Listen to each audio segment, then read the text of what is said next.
The in vivo behavior of synthetic polymeric biomaterials is a critical aspect of medical engineering, as it determines their stability, functionality, and biological response once implanted.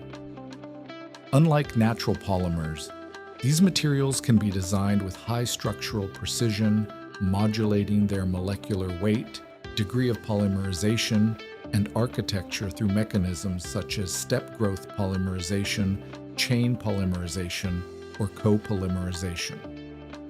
This versatility allows for the adjustment of mechanical, thermal, and chemical properties according to the clinical application, ranging from polyolefins used in joint replacements to polyacrylates used as bone cements or surgical adhesives. Once implanted, these materials can remain stable, be bioeliminated, or undergo biodegradation, with hydrolysis being the most frequent mechanism in synthetic polymers. This process can occur through the breaking of bonds between chains, the transformation of side groups into water-soluble structures, or the cleavage of the main chain, generating metabolizable fragments.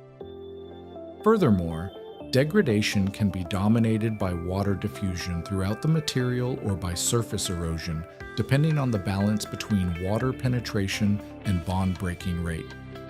Factors such as the chemical stability of the bonds, hydrophobicity, steric effects, the generation of autocatalytic products, and microstructure influence the hydrolysis rate and, therefore, the biomaterial's lifespan. Thus, studying in vivo behavior not only allows for the optimization of the design of synthetic polymeric biomaterials, but also forms the basis for more precise, controlled, and results-oriented regenerative medicine.